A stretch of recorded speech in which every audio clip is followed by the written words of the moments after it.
살아계신 하나님을 향한 신앙의 걸음은 참으로 중요합니다. 왜냐하면 살아계신 하나님을 향한 신앙의 걸음은 곧 그 사람의 삶의 걸음이기 때문에 우리가 하나님을 향한 신앙의 걸음은 매우 중요합니다. 종말을 눈앞에 둔 우리들의 삶들, 그러니 더욱더 하나님을 향한 걸음이 되어야 되는 것은 두말할 필요가 없는 것이죠. 예수님의 12제자, 그 가운데 마지막 사도였던 사도 요한, 그는 AD 70년에 예루살렘이 디도에 의해서 완전히 그냥 회파되는 것을 직접 눈으로 목격을 합니다. 그가 예루살렘을 떠날 수밖에 없었습니다. 있고 싶어도 있을 수가 없는 겁니다. 죽음이 자신의 눈앞에 기다리고 있었던 그 예루살렘을 떠나서 그가 갔던 곳이 바로 에베소였습니다. 그리고 그가 에베소에서 이제 남은 여생을 한 30년 동안에 약 한 30년 가까이의 사역을 그 주변 에베소 지역을 주변으로, 그 소아시아를 주변으로 이제 사역을 하기 시작합니다.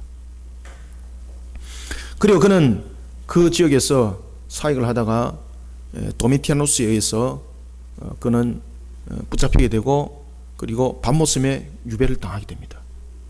그리고 밤모섬에서 유배당하여 해서 풀려나서 마지막 여생을 복음을 전하다가 12사도 가운데서 유일하게 100세 가까이 살다가 하나님의 부름 앞에 가는 마지막 순교자 사도 요한이 서신을 쓰게 됩니다. 그 당시에는 참으로 혼탁한 시대였습니다. 도미티아누스가 자신의 직권을 강화하기 위해서 자신이 스스로 신의 자리에 올랐습니다. 내가 신이라는 거죠. 내가. 그러니 나를 향하여서 숭배하지 않는 자는 결국은 신을 향한 반역자니 용서받을 수 없다는 거죠. 그러한 정치적으로 도미티아누스가 자신을 신성화하는 그런 사회였고, 그런가 하면은 사도 요한이 마지막으로 사역하던 그때는 참으로 영적으로 혼탁한 시대였습니다.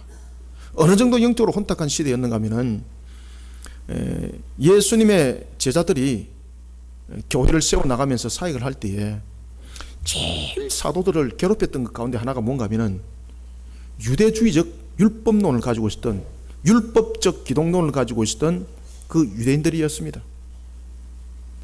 그들이 어찌 예수만 믿는 믿음 속에 구원을 말할 수가 있는가? 할례와 율법을 지켜나가는 속에 우리는 구원을 말할 수 있다라고 이렇게 말을 하게 되는 겁니다.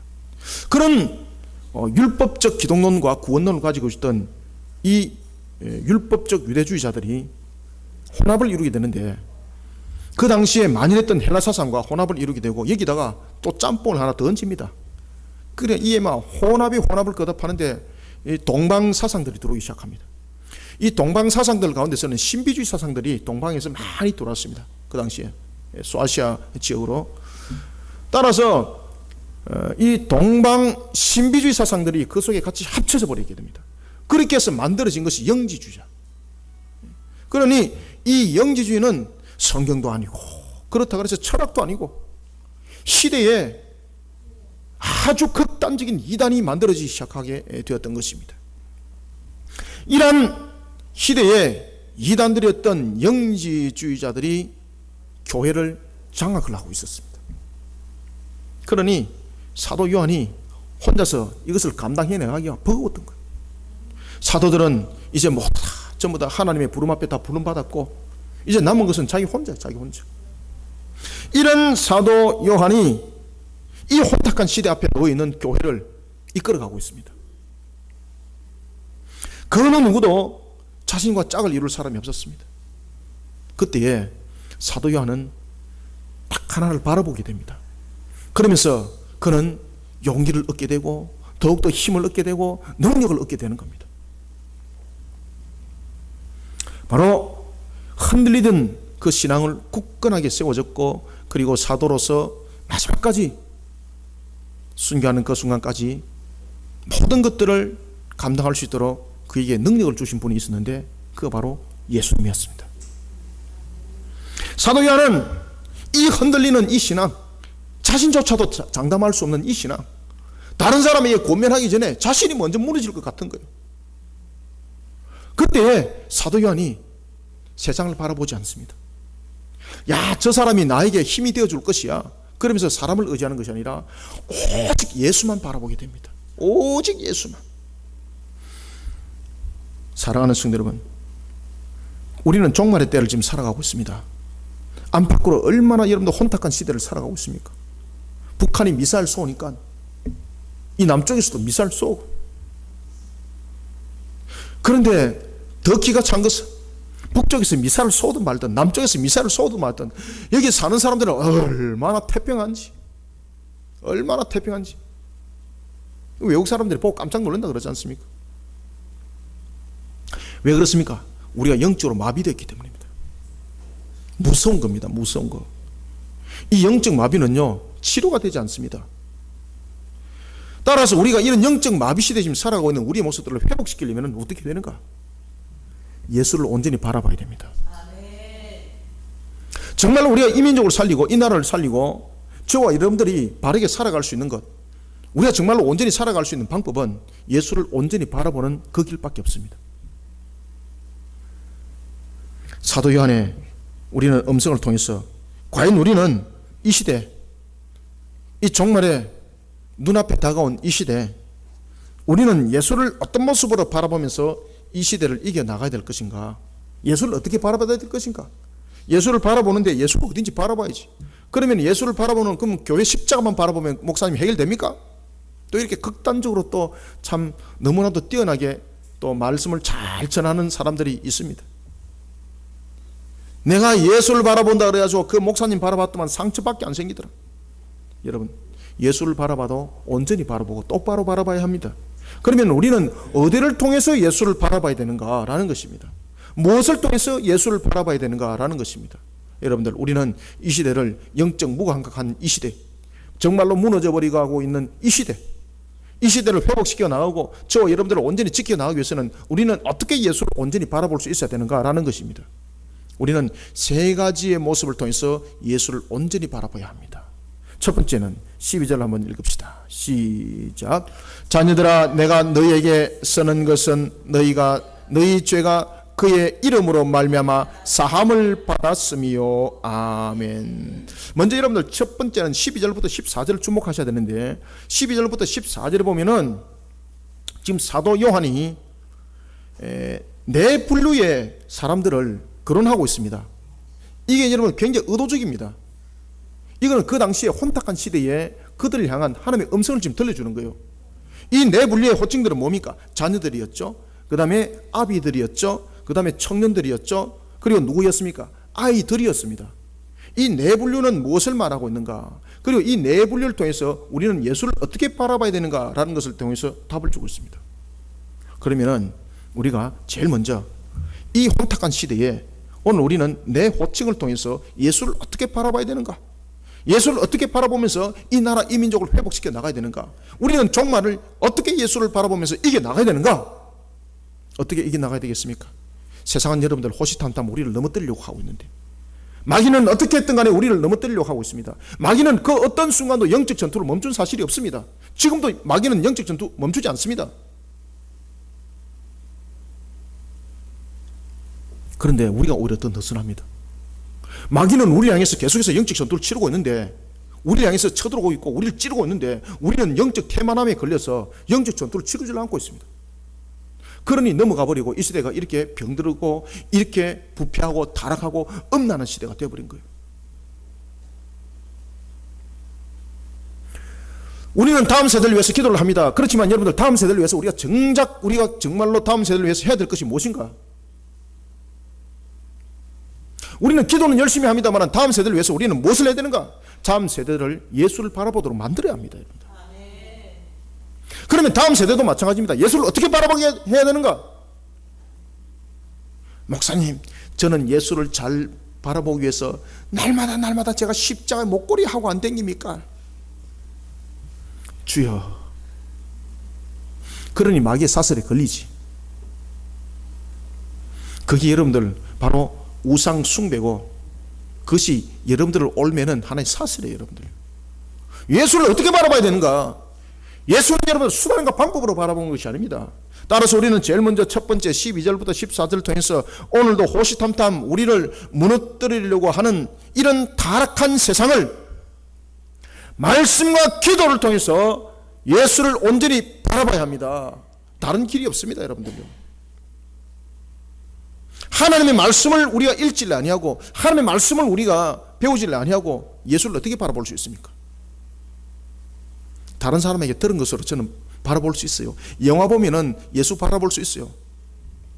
이런 터무니없는 소리 하면 큰일 납니다. 여러분들, 하나님의 말씀을 통해서 예수를 바라볼 줄 알아야 합니다. 말씀과 기도가 없는 예수의 바라보면 우상 숭배가 될 수 있고, 적그리스도에 의해서 넘어질 수 있는 마귀의 인침이 될 수 있는 조건이 될 수 있습니다. 어떤 분들을 보면은 성경이 바닥바닥합니다. 그러니까 여러분들 제 성경을 한번 보십시오. 누더기잖아요, 누더기. 여러분들 끝을 보시면요, 다 뺏겨져 가지고 제가 여기다 전부 다 스카치 테이프 다 붙여놨습니다. 성경 안에도 다 찢어져 가지고 스카치 테이프가 다 붙여놨어요. 제가 산지 수십 년 됐냐고요? 그렇지 않습니다. 얼마 되지 않습니다, 이 성경. 그러면은 목사님 알장만 열심히 넘기면은 예수 볼 수 있나요? 그렇지 않습니다. 우리는 예수를 바라보면서 어떻게 해야 되는가 하면은, 예수를 바라보면서 하나님을 바르게 아는 지식으로 불의한 세상을 이겨나가는 성도가 되어야 되는 거예요. 하나님의 말씀을 통해서, 기도를 통해서 예수를 온전히 바라보면서 하나님을 아는 그런 바른 지식으로 우리는 세상의 불의한 세상을 이겨나가야 합니다. 따라서 우리가 하나님을 바르게 아는 지식은 바르게 세워진 바른 교리입니다. 사도 요한은 자신의 서신을 통해서 타락하고 음란한 세상을 경계하도록 합니다. 이때에 그는 서신을 받을 분류를 내 호칭을 통해서 설명하면서 우리에게 던져주는 메시지가 있습니다. 첫 번째는 자녀들입니다. 자녀들. 이 자녀들은 여러분들이 잘 아시는 것처럼 어린이라고 볼 수도 있는 것이고, 자녀들이라는 것은 우리가 전체를 형성하고 있는 그룹이라고 우리가 볼 수가 있는 것입니다. 뿐만 아니라 아이들. 그래서 이 네 분류 가운데서 특히 자녀들과 이 아이들은 교회를 형성하고 있는 모든 성도들을 호칭하고 있다고 보시면 됩니다. 그 다음에 아비들과 청년들은 어느 정도 활동이 있고 지식이 있는 자들입니다. 그렇죠. 뭔가를 배웠다는 이야기죠. 그러면은 교회 내 속에 아비들과 청년들은 누구로 구분되는가 하면 바로 교회의 장로들과 집사들로서 구별되는 것을 말하고 있습니다.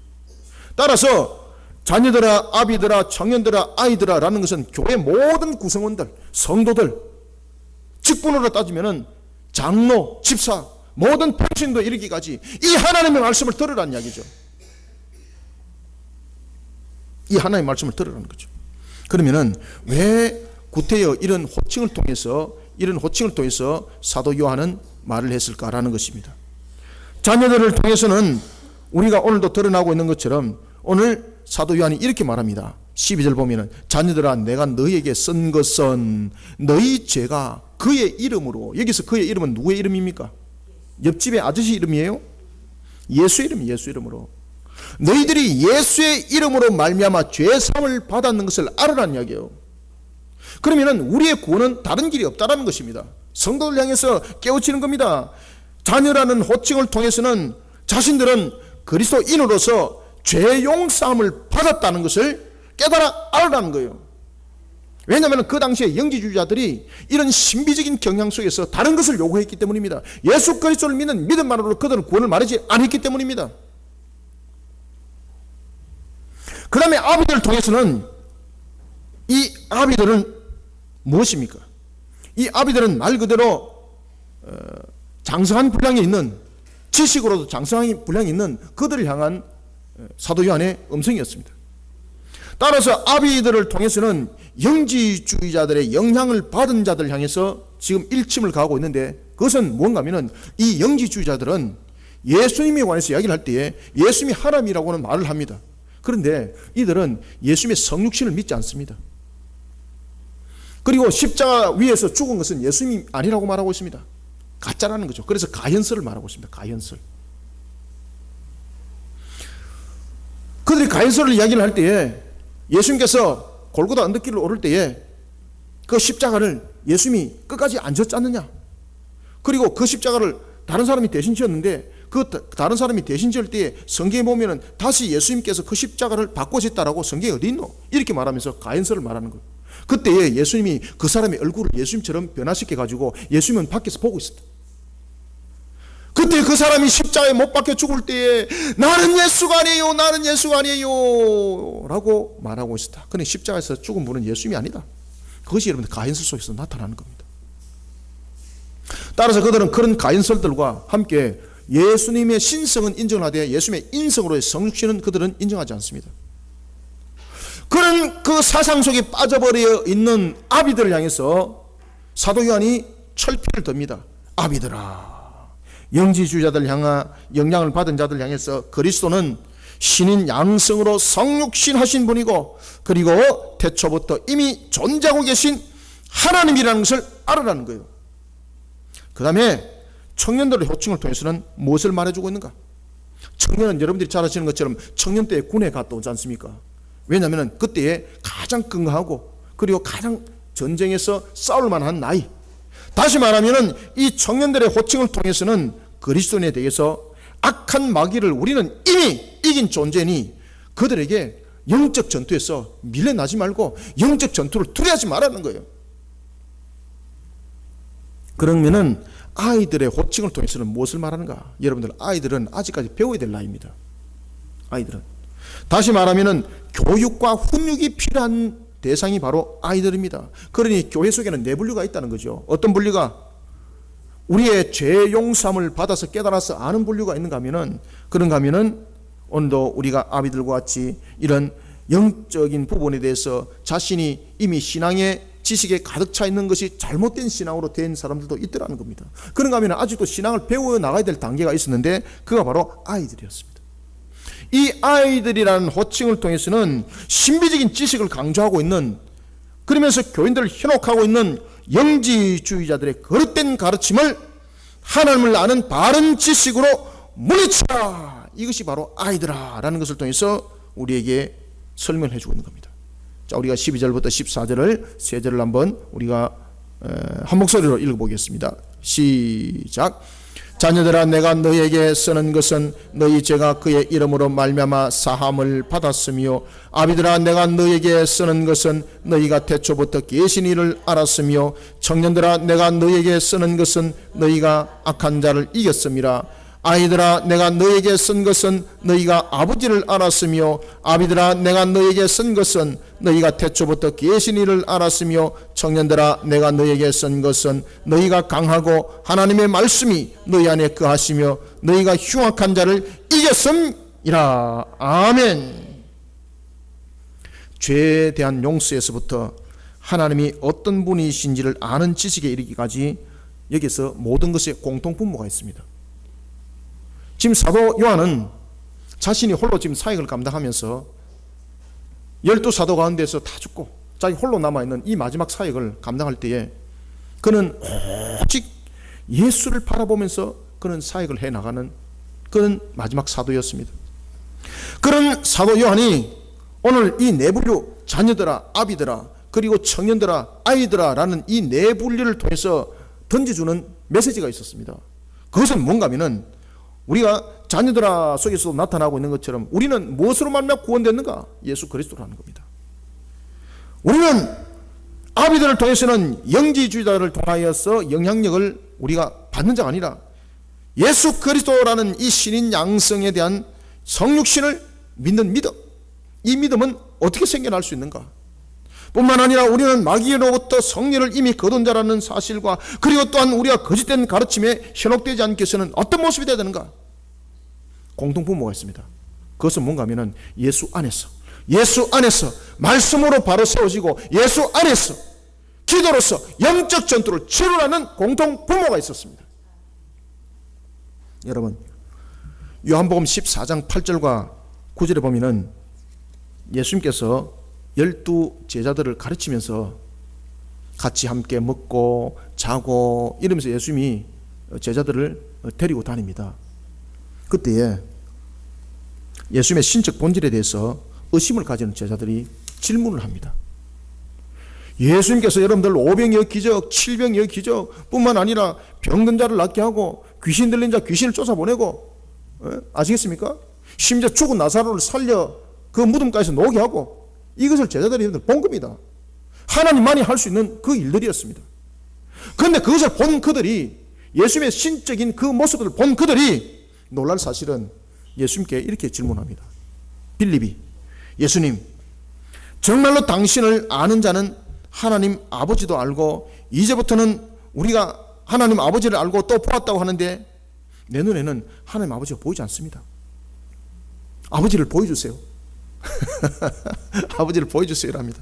그때에 예수님께서 뭐라고 말씀하시는가 하면은 이렇게 말합니다. 내가 이렇게 너희들과 오래 함께 있었는데 너희들이 아직도 나를 알지 못하느냐? 아직도 나를 알지 못하느냐? 나를 본 자는 곧 아버지를 보았느니라, 이렇게 말씀하십니다. 예수님께서 여러분들 그렇게 말씀하신 이유가 무엇일까요? 예수님이 자신을 본 사람은 아버지를 보았다 그래요. 빌립의 말이 맞잖아요. 아버지 본 사실 없잖아요. 하나님 아버지 본 사실 없지 않습니까? 하나님 아버지 보여달라 그러니까 예수님께서 뭐라고 말씀하시는가 하면 나를 본 자가 곧 아버지를 봤다고 말씀합니다. 그러고 난 뒤에 다른 말 안 하는 거예요. 이 말이 맞는 말일까요? 틀린 말일까요? 맞는 말이죠. 왜 그런가 하면은 여러분들, 예수님은 성부, 성자, 성령 가운데서 성자 하나님이시죠. 삼위일체죠. 삼위는 여러분들 우리가 항상 일체 모습입니다. 따라서 예수님을 본 자는 곧 아버지를 본 자입니다. 예수님을 통해서 성부 하나님을 보게 되는 겁니다. 그래서 우리는 예수를 온전히 바라보는 자가 되어야 되는 겁니다.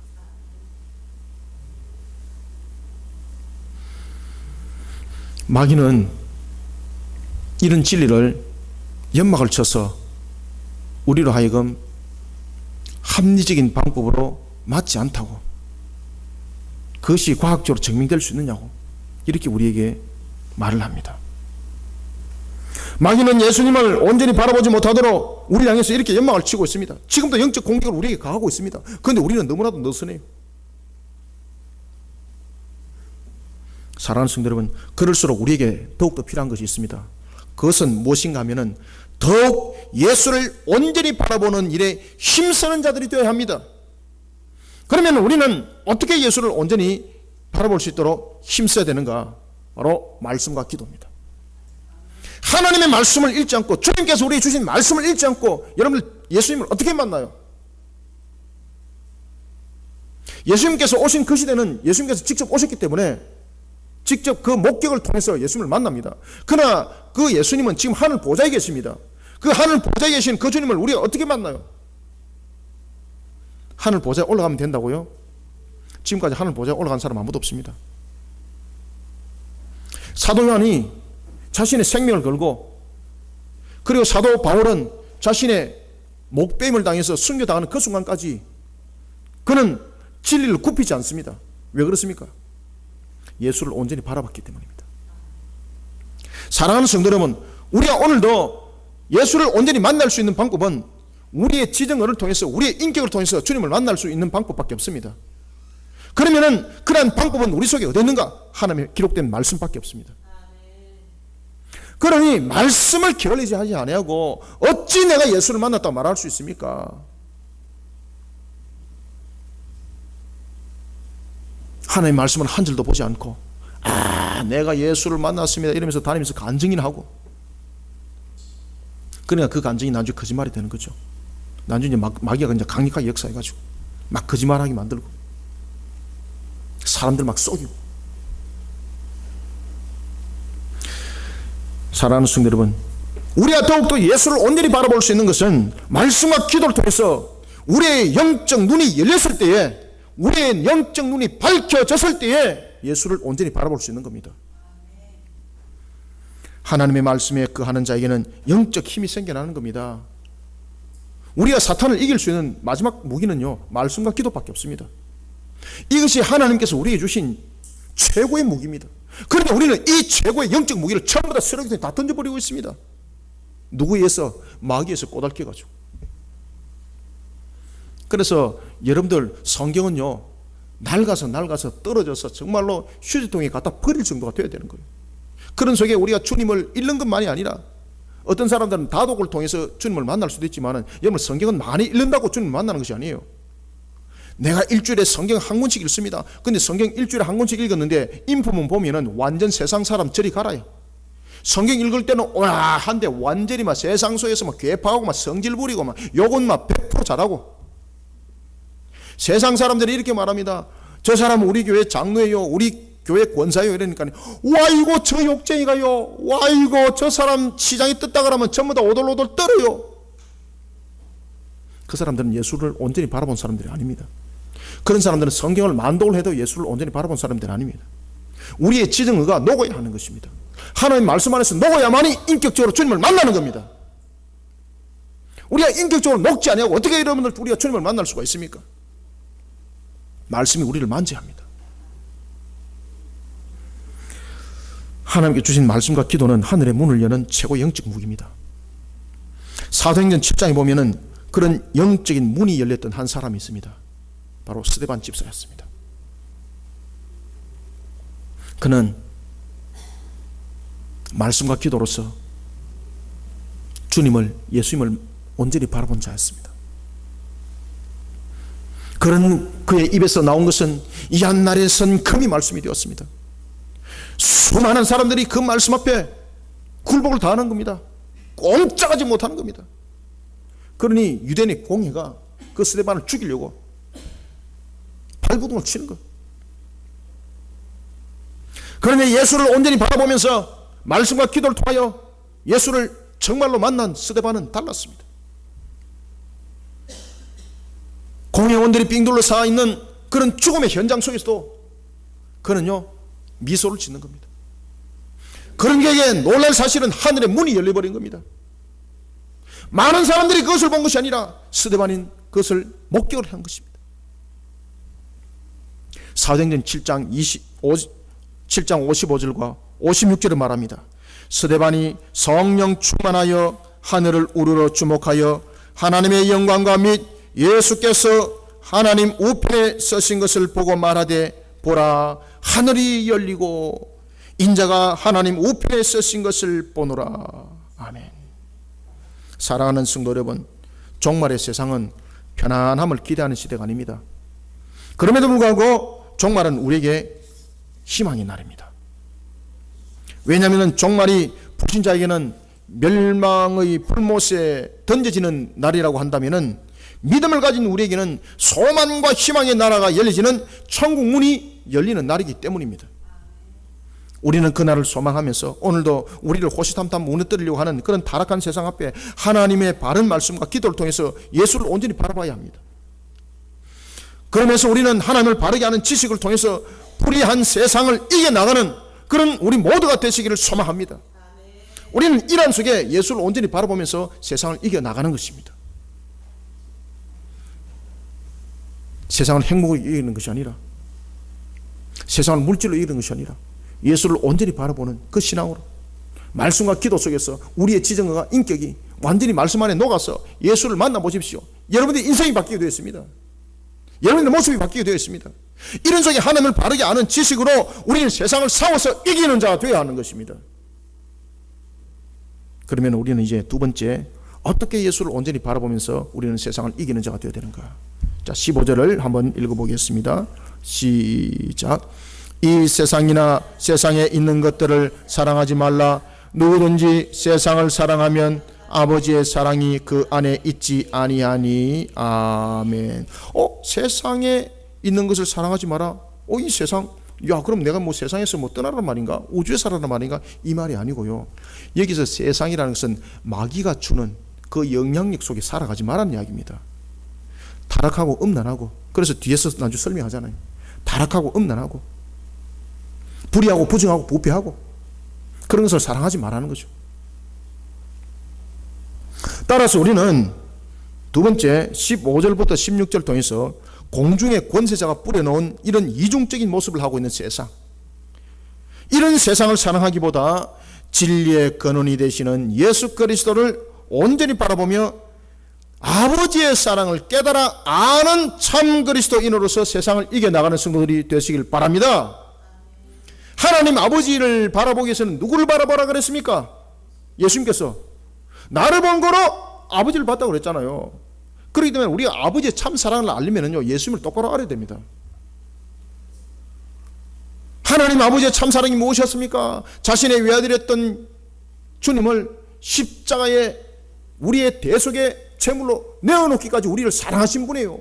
그러니까 그 사랑을 알려면요, 예수 안에 들어가지 않으면은 아버지의 사랑 몰라요, 여러분들요. 글로서 만자를 적어 보십시오. 아버지의 사랑, 우리를 대속하기 위해서 아들을 십자가에 내어놓으셨습니다. 아버지의 사랑 100마디 외워 보십시오.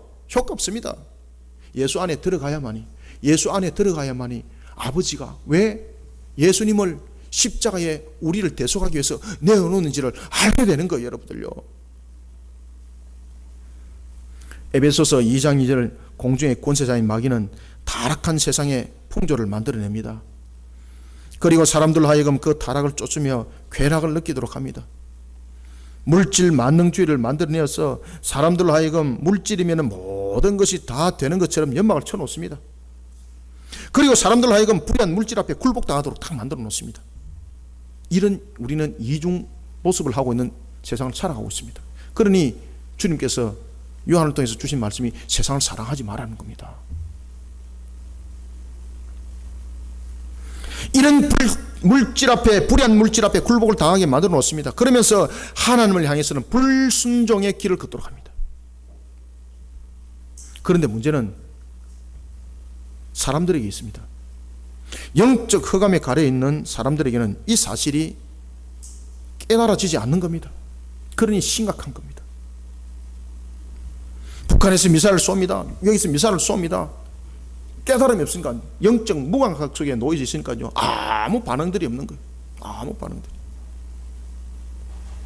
여러분, 우리는 두 가지의 가치관 속에 살아가고 있습니다. 세상에는 두 가지 가치관이 있습니다. 어떤 가치관이 있는가 하면은, 하나는 진리의 가치관이고 하나는 짐승의 가치관입니다. 세상의 사상과 그리고 가치관, 그리고 삶의 방식은 이와 같이 진리의 가치관과 짐승의 가치관, 이 두 가치관 속에 우리는 살아가고 있습니다. 여러분들은 어떤 가치관 속에 놓여져 있는 사람들입니까? 이게 영적으로 깨어있지 않으면 내가 지금 짐승의 가치관으로 살아가고 있는데 내가 진리의 가치관으로 살아있는 것처럼 착각하고 앉아가 있습니다. 왜냐하면 이 마귀가 이중적인 모습에 그 씨를 뿌린 그 영적 영향력 속에 놓여져 있기 때문입니다. 그러니까 내가 지금 짐승의 가치관인지 지금 내 모습이 진리의 가치관인지 못 깨닫는 겁니다. 이것을 깨닫기 위해서는 어떻게 되는가? 예수를 온전히 바라봐야 됩니다. 말씀 안에서, 기도 속에서 예수를 온전히 바라보지 못하면 내 가치관은 안 보입니다. 그러면서 두 번째는 아버지의 사랑을 깨달아 알아야 됩니다. 아버지 사랑.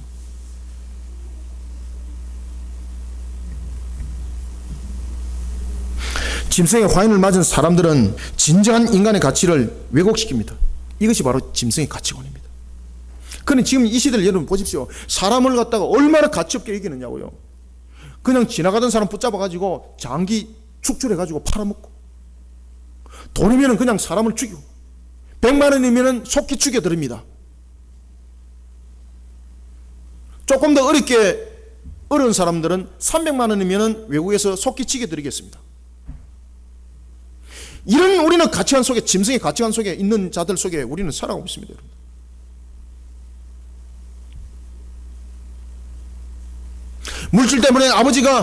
물질 때문에 자녀가 아버지를 죽이고, 물질 때문에 아내가 남편을 죽이고, 형제가 형제를 죽이고, 무슨 가치관이 되었기 때문에? 짐승의 가치관 아시겠습니까? 짐승의 가치관. 진리의 가치관으로 세워진 사람들은요, 아버지 사랑이 나타날 수밖에 없어요. 저를 따라합니다. 진리의 가치관으로 세워진 사람은 아버지의 사랑이 나타날 수밖에 없습니다. 아멘. 세상이 여러분들요 이와 같이 육신의 안목과 정욕과 그리고 이생의 자랑을 최고의 가치관으로 여기고 있는 그런 짐승의 가치관 속에 살아가고 있습니다. 죽는 줄도 모르고 말입니다. 자, 15절과 16절 두 절을 큰 목소리로 한번 읽읍시다. 시작. 이 세상이나 세상에 있는 것들을 사랑하지 말라. 누구든지 세상을 사랑하면 아버지의 사랑이 그 안에 있지 아니하니 이는 세상에 있는 모든 것이 육신의 정욕과 안목의 정욕과 이생의 자랑이니 다 아버지께로부터 온 것이 아니요 세상으로부터 온 것이라. 아멘. 여러분들, 마태복음 산상수훈, 예수님께서 마태복음 5장 이하에서 산상수훈을 통해서 가르칠 때에 마태복음 6장 24절에서 이런 말씀을 하세요.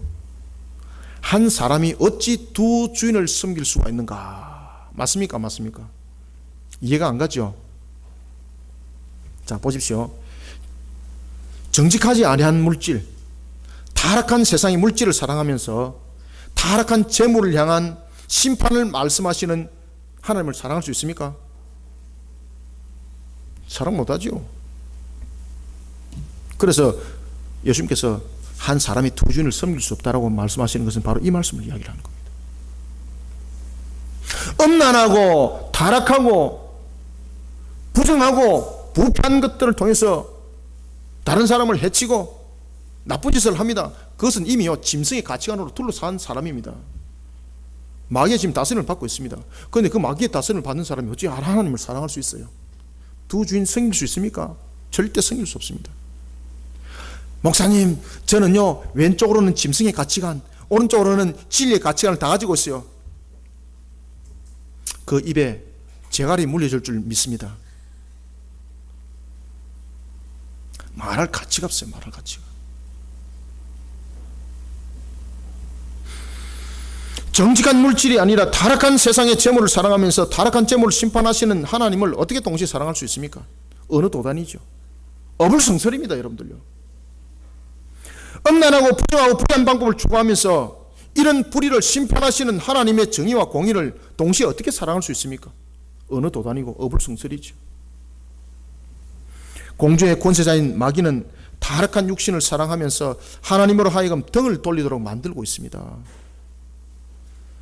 인간의 여러분들 진정한 가치관을 잊어버리고 타락한 세상의 욕구를 선택하면서 죄악된 욕심을 쫓아가며 살아가도록 마귀는 만들고 있습니다. 그러니 그런 세상을 사랑하지 말라는 겁니다. 창세기 3장 6절 보십시오. 하와가 타락이라는 그 길들을 걷습니다. 죄악된 그 길들을 걸을 때에 그는 마귀의 말을 따랐습니다. 마귀가 어떻게 유혹했습니까?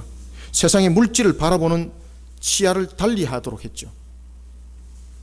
하나님께서 말씀하신 것을 잊게 만들고 그 실과를 먹게 되면 얼마나 너가 지혜로운지 모른다. 너가 그것을 먹게 되면 하나님과 같이 된다.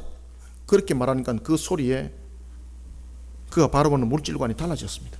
어떻게 여러분들 한 사람이 두 주인을 섬길 수 있습니까? 절대 두 주인을 동시에 못 섬겨요. 마귀의 유혹에 의해서 마귀가 그의 주인이 되어버렸습니다. 그러자 자신이 바라보던 그 실과가 얼마나 지혜롭게 보이고 얼마나 탐스러워 보이는지 모릅니다. 그러면서 그의 입술에서 나왔습니다. 그래, 맞아. 하나님이 나를 하나님처럼 지혜롭게 되는 것을 싫어하셨기 때문에 저 실과를 먹지 못하게 하셨던 거야. 그러면서 여러분들 마귀의 유혹에 빠진 하와는 어떻게 합니까? 그 실과를 따먹고 비로소 깨닫더라는 겁니다. 이것이 죄였구나. 그리고 그에게 나타난 결과는 무엇이었습니까? 그의 죄악된 행동의 결론은 무엇이었습니까? 바로 죽음인 사망이었습니다. 여러분, 그리스도인은 로마서 6장 6절의 말씀과 갈라디아서 5장 24절의 말씀처럼 인간의 타락한 옛 본성인 육신과 정욕의 안목을 십자가에 못을 박은 자들입니다.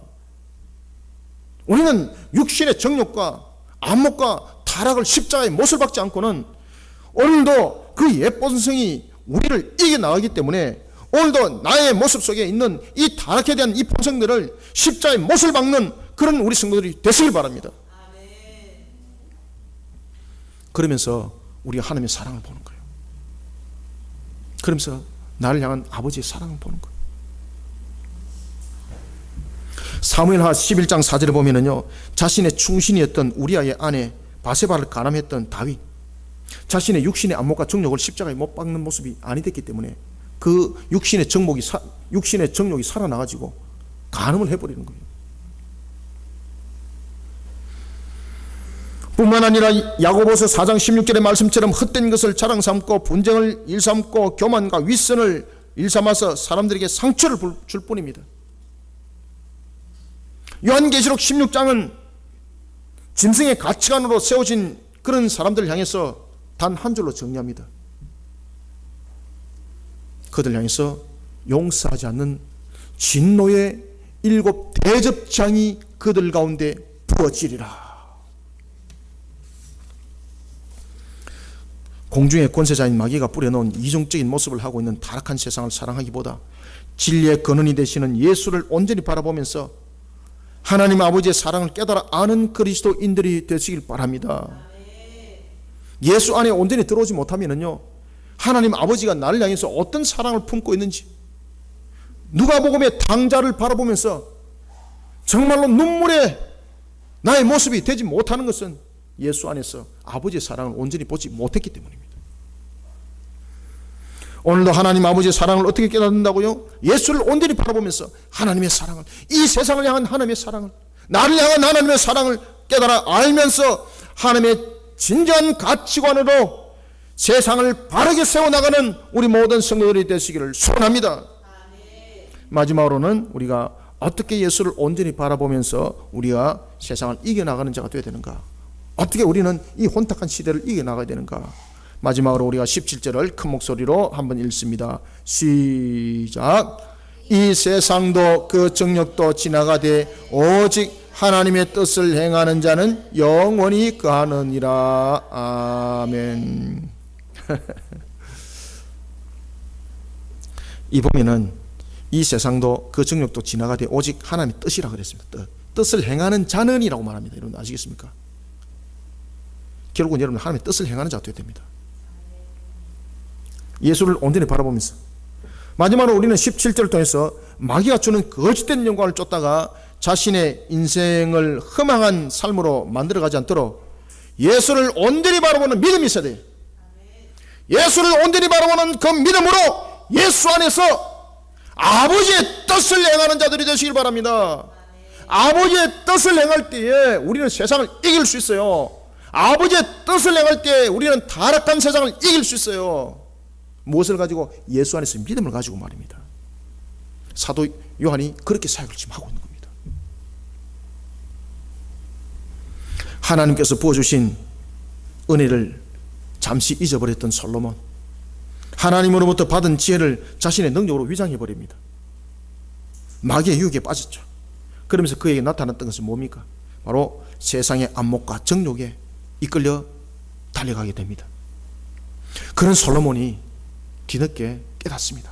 회개를 합니다. 그리고 그는 전도서 1장 2절과 전도서 12장 8절에 이렇게 고백합니다. 헛되고 헛되며 헛되니 모든 것이 헛되도다.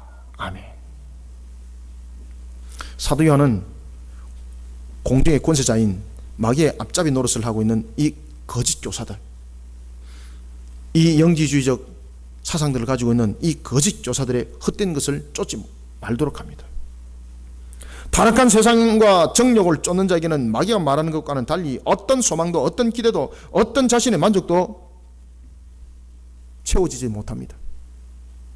그런 어리석음은 일평생 어리석음만 쫓다가 결국은 세상을 마감하게 되는 겁니다. 사랑하는 성도 여러분, 예수 안에 거하는 자는 하나님의 뜻을 행하는 자입니다. 예수 안에 거하는 자는 십자가를 지는 아버지의 뜻을 행하는 자입니다. 그러니 요한복음 17장에서 예수님께서 무엇이라 기도하고 있습니까? 아버지여, 제자들을 이곳에 둔 이유는, 그리고 아버지여, 성도들의 미래에 대한 성도들은, 이러면서 그들에게 동일한 나의 권능을 주십시오. 그렇죠? 우리가 그 동일한 권능을 어떻게 받습니까? 예수 안에서. 그러면은 그 권능을 왜 줬다고 성경은 말하고 있습니까? 예수님께서는 왜 그 권능을 줘야 된다고 말하고 있습니까? 내 뜻을, 아버지의 뜻을 그대로 이어가기 위해서. 사랑하는 성도 여러분, 예수 안에 거하는 자는 아버지의 뜻을 행하게 되어 있습니다. 그는 그리스도가 계신 하늘 보좌에 영원히 거하는 그 주님을 바라보면서 아버지의 뜻을 행하게 되어 있습니다. 사도 요한이 지금 그 이야기를 하고 있는 겁니다. 그러니 사도 요한은 17절에서 이렇게 말하는 겁니다. 다시 한번 더 읽어봅시다. 시작.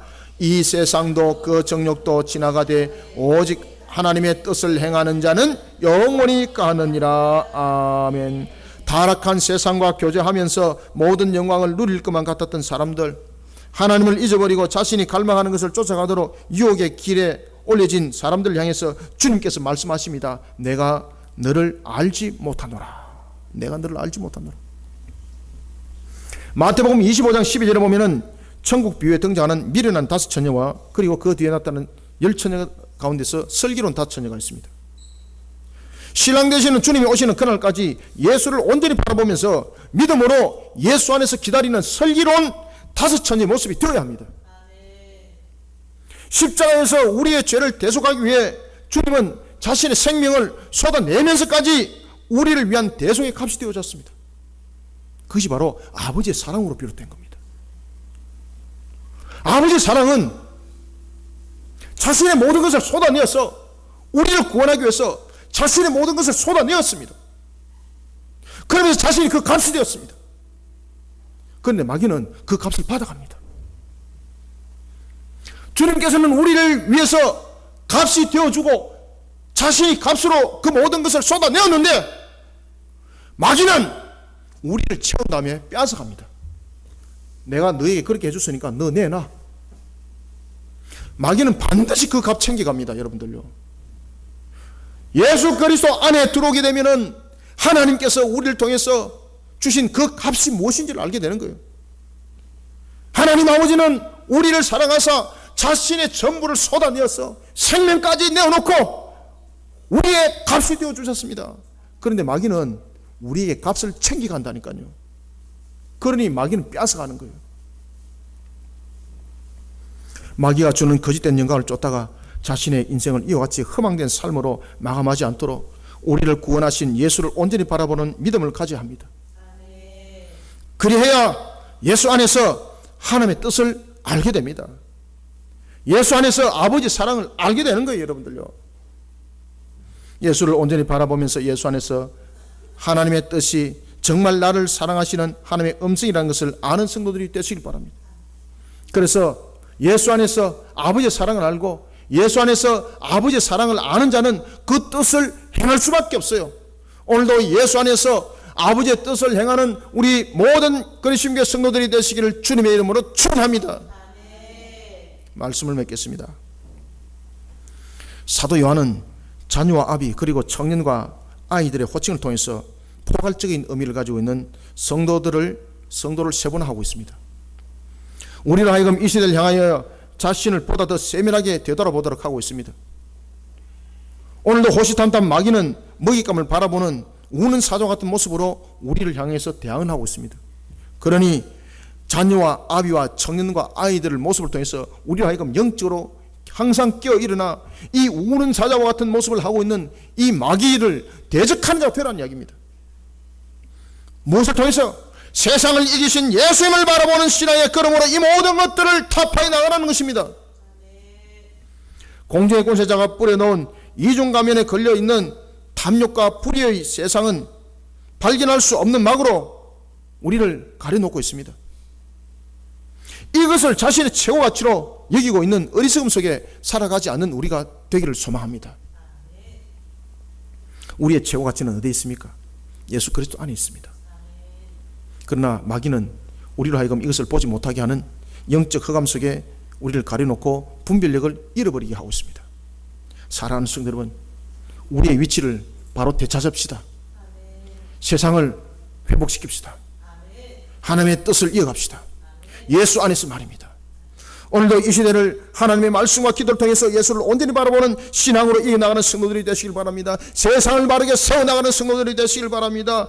믿음의 신앙으로 자신을 견고히 세워 아버지의 뜻을 만들어가고 성취해 나가는 신앙의 걸음을 힘있게 달려가는 그리스도의 마지막 군사들이 우리가 되기를 소망하며 오늘도 주신 사명을 힘있게 감당하기를 아멘. 주 예수여 어서 오시옵소서. 이 사명의 깃발을 들고 나가는 우리 성도들이 되기를 주님의 이름으로 축원합니다. 살아계신 아버지 하나님, 주님의 은혜를 감사드립니다. 오늘도 주께서 우리에게 주신 말씀대로 우리에게 무엇이 소망과 희망이겠습니까? 주님께서는 자신이 대속의 그 값이 되어 모든 것을 쏟아내었지만은 마귀는 우리에게 그 값을 도로 뺏어가고 있다는 것을 영적으로 알지 못하는 흑암 속에 놓이는 그 영혼들을 일깨우기를 소망합니다. 이들을 일깨워서 내가 먼저 예수를 온전히 바라보는 믿음 속에 세워지게 해주시고 말씀과 기도 속에 내가 먼저 영적 무장을 하여 하나님의 문을 여는 놀라운 역사함 속에 달려가는 주님의 군사되게 하여 주시옵소서. 뿐만 아니라 오늘도 인생을 쫓아갈 때 거짓된 허망함을 쫓아가는 것이 아니라 예수를 온전히 바라보는 믿음으로 예수 안에서 하나님의 뜻을 행하는 걸음을 걷게 하여 주시옵소서. 살아계신 하나님 아버지, 오늘도 주께서 우리에게 주신 말씀처럼 예수 안에서 아버지의 사랑을 알고 예수 안에서 아버지의 뜻을 행하는 우리의 걸음, 말씀과 기도의 영적 군사 되게 하여 주시옵소서. 하늘의 문을 열어주시고 오늘 주신 말씀이 우리에게 놀란 역사의 능력으로 나타날 줄 믿습니다. 성령님이여 역사하여 주시옵소서. 오늘도 종의 입술을 통하여 증거된 말씀들이 한올 한올 주의 능력의 말씀으로 알고의 말씀으로 우리 모든 성도들의 신앙의 인격이 되게 하여 주시고 오늘도 주를 만나는 주의 놀라운 역사의 꼴의 양식이 되게 하여 주시옵소서. 인도함의 등불이 되게 하여 주시고 이 한날에선 금의 말씀이 되게 하여 주시옵소서. 마지막 때의 추수꾼의 교회로서 또한 추수꾼의 성도로서의 깔구의 성도로서의 그 사명들을 주의 능력으로 감당코자 합니다. 세상을 예수를 바라보는 신앙으로 일어서 회복되는 세상을 만들어가게 하여 주옵소서. 이 모든 사명들을 힘있게 감당할 수 있는 우리 모든 성도들이 되길 소망하며 예수님의 이름으로 기도드립니다. 아멘.